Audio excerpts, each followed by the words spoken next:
It's the motherfucking player haters. Oh, yeah. Player haters.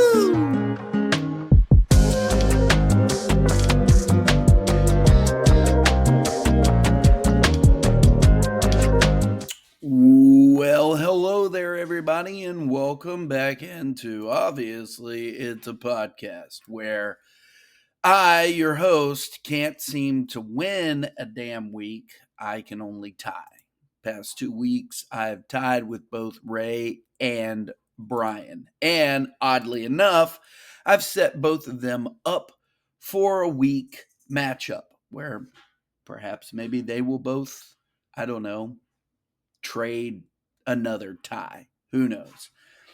Let's get into last week, or the matchup that was the All-Star week. A very elongated week with overblown stats that, just really kind of piss some people off, like myself. I will say this: Kyle Stowers is by far the best baseball player that has ever played the game of baseball.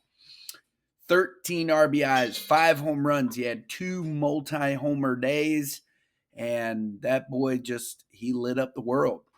And Eric Croft drops Nick Kurtz, and then Brian picks him up and basically wins him RBIs, gets him really close with home runs. And I don't know why Eric dropped him, but that was foolish, I think, on his part. But yeah, and now he's assuming the role of his first baseman because Freddie Freeman had to leave the game last night due to getting hit on the hand or hit by a pitch. I do have to apologize. My computer's going to run really slow. For those of you that are in the Florida area, we're dealing with a nice little thunderstorm. I should have done this earlier in the day when there was no thunderstorm, but we move on.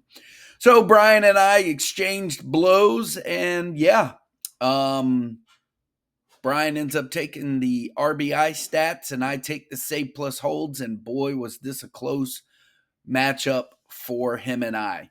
He definitely won the wins and the quality starts and didn't look back. It came very close in the whip. I just was watching with great intrigue to see if Ranger Suarez and Mackenzie Gore were going to just continue to balloon, I guess, his progress. I love how a relief pitcher was really the biggest factor in my just overall ballooned 5.36 ERA. I find it to be very, just honestly, kind of fucking pisses me off that like Tommy Canale is sitting there with a 94.50 ERA and a 12.00 whip. And I mean, he maybe pitched 2 innings, if that, to balloon that shit.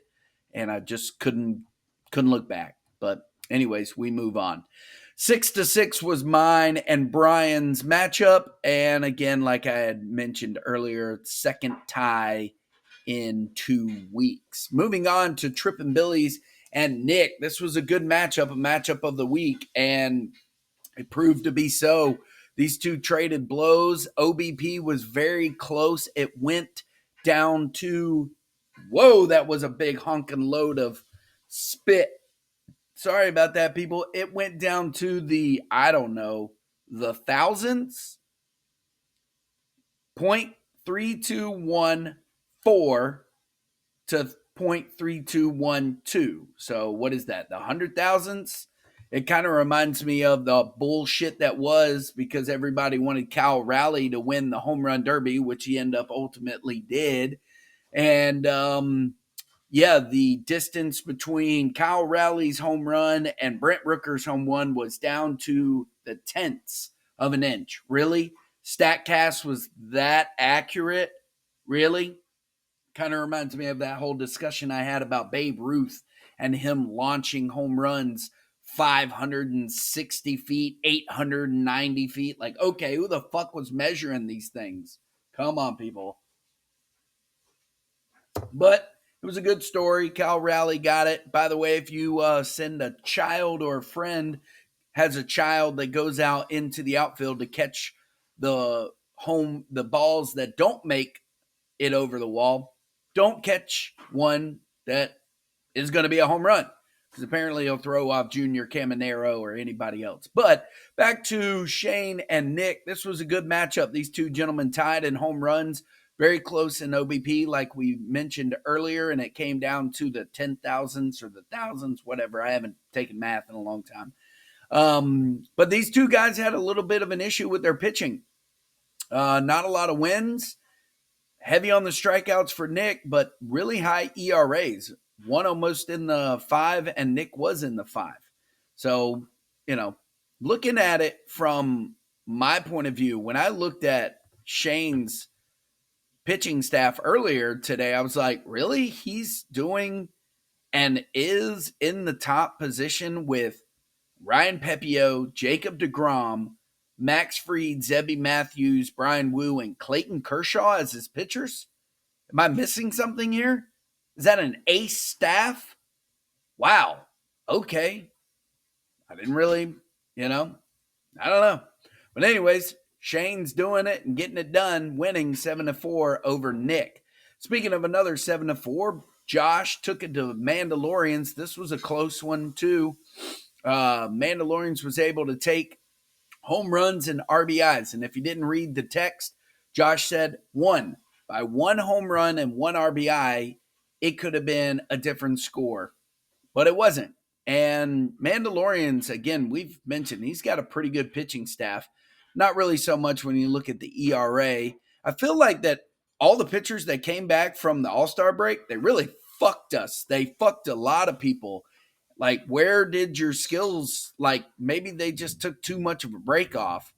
But, yeah, so Salvador Perez is definitely heating up, and a well-balanced team from Cal Raleigh, Corey Seager, Manny Machado, and, man, how about Ketel Marte, man? Somebody talks shit about his mom, and then he comes back from the All-Star break and somebody broke into his house. My gosh, man, can the dude catch a break? But, yeah, 7-4 was the score there for bench warmers. He is a half a game back from Shane. And after this week, he will be number 1 again. I'll get to this week's matchup in a minute, but I'll give you a little clue. Your host is who Josh will be facing off against. Eric was able to get that dub, 7-5 over Sean. Eric put up some big old numbers. He hit the most home runs last week, collectively 22 home runs. How about all the home runs that Nick left on the bench? I think Saturday. Was it Saturday? Ooh-wee. Bet he's kicking himself in the ass for that one. But anyways, moving back to Eric and Sean's matchup. This one was pretty close in a few categories. Not so much in the first 3 batting. 61, 22, 58. That was what Eric put up. But stolen bases were close. Average was close. OBP was also close. But the stolen bases average and OBP are what Sean was able to take. He also took wins and quality starts. But those two numbers were relatively close. But how about Eric, man? He is just dominating in the save plus holds. I mean, he is just getting so many from this. Robert Suarez, Randy Rodriguez, Louis Varlin. I mean, I know that a couple weeks ago he went and grabbed up as many relief pitchers as possible, but good golly, Miss Molly, throwing it down. Eric gets a win 7-5, trying to claw his way out of the bottom 6. Ray faced off against Rally Monkeys, and it just didn't go as planned. But, I mean, let's look at this matchup here. Yes, Rally Monkeys walked away with the runs, 59-33, but it was so close. Again, Josh, you want to talk about one home run, 1 RBI is what separated these two. Now, granted, she took the home runs and the RBIs. They tied in stolen bases. The average went to Walker, and the OBP went to Walker. The other categories in terms of pitching were very close. The ERA was very close. So was the whip. Quality starts. She was able to grab one more than him. They tied in save plus holds. I think maybe, I don't know how the week in went for her, but I think had we ended last Sunday, I think the score was the other way in Ray's favor. Ray is confirming that she was winning.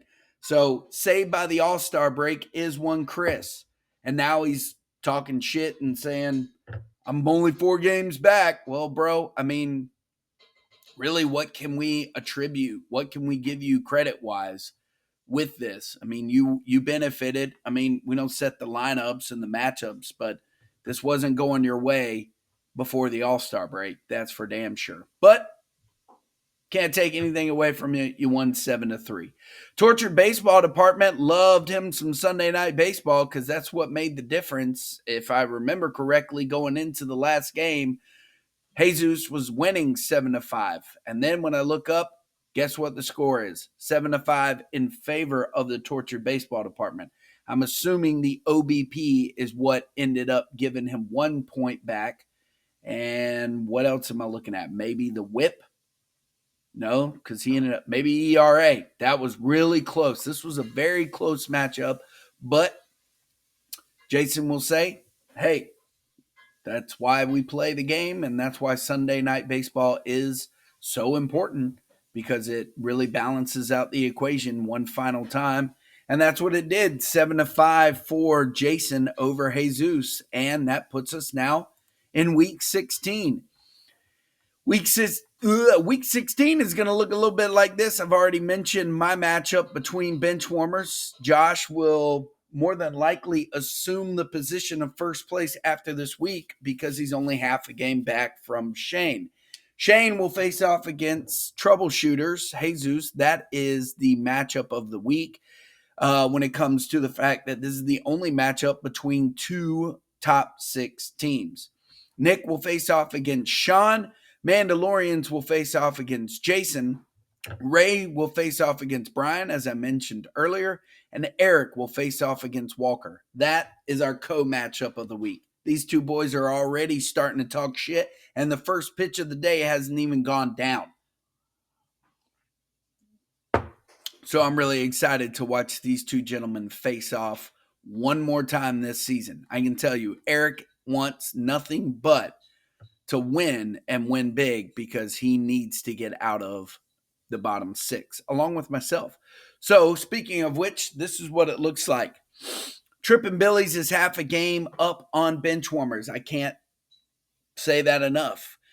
Nick is 3.5 games back from Josh. Only a half a game back from Nick is Brian. 2 games back from Brian is Jesus. Half a game back from Jesus is Jason. And a game and a half now back from Jason is myself. And then you start getting into 9, 10, 11, 12, 13. So 4.5 games back, sir, Mr. Walker, is yourself. And then 1 game back from you is Scott. 4 games back from Scott is Eric.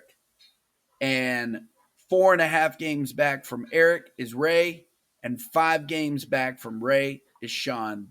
Those are your bottom 7, or bottom 6 rather.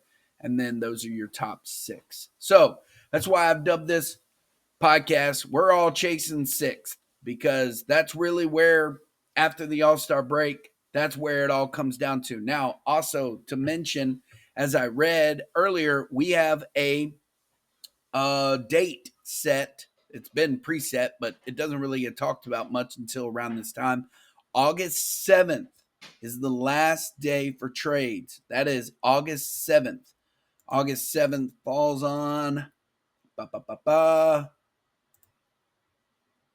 a Thursday. That's a weird day for it to fall on, but that's what day, I guess, Yahoo set it up.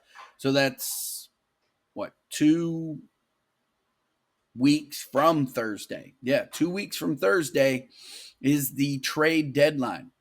So if you think that your team needs something and you have maybe somebody you can trade to try to get you to that point, you need to look into it.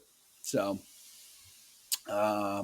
there are teams down at the bottom that have the ability to maybe keep some of you top six in your position. And for us bottom six, we definitely might have to look after each other. I don't know. I don't know what that means. But anyways, what I'm getting at is get your trades in 2 weeks and what is that? 3 days, 2 weeks, 2.5 days, something like that. So right at about 16 days before. That's really all I got to discuss with you gentlemen today. It's week 16 and week 22 again is the before we get to the playoffs. So that's how fast this season has already come and gone. So it's really all I can mention. I guess in other news, man, it was crazy to hear that the star of the Cosby Show drowned. Trying to remember his full name. Malcolm Jamal Warner. I was a good kid. It was always fun to watch him when growing up. So very sad news. Damn, 54 years old. Way too young. What else is going on in the world of baseball? That was a fun All-Star game. Just to talk about that a little bit more. I stopped watching the actual All-Star game. I don't typically watch that, but for the American League to come back and then the tribute to Hank Aaron would have been nicer to have seen it, the year that he passed away. But, politics and sports just always seem to be in good hands with one another. And the home run derby the hit off, that was pretty cool as well. I thought it was pretty shitty of Dave Roberts to, call up not one, not two, but three of the people in the NL East to represent in that home run hit off. He got Kyle Stowers, Kyle Schwarber, and Pete Alonso. A Miami Marlin, a Philly, and a fucking Met. When you got Matt Olson right there, call him up. He was geared up. I think maybe Acuna had already left at the time. There were a lot of players that had left. But it's like, dude, come on, man. Read the fucking room. Matt Olson was pretty close to at least going maybe into the second round in the home run derby. Give him an opportunity to at least have his name be called in Atlanta. Come on, dude. It's just for fun anyways. But really, you're going to call up three fucking players that are in our division and the All-Star game is at our house? Fuck you, bro. Like, that might never happen again. And you did that shit. Like, Dave Roberts, that's probably why your team just got fucking swept. Because you're a piece of shit. It's just the alcohol talking. I'm sorry. Anyways, that's it. Week 16, the matchups are set. The matchups of the week are identified, and the trade deadline has been spoken into existence. So there you go. Everybody have a good week. That's really all I can say. That's all I got. That's all I can think about. All right. Bye, boys. It's the motherfucker.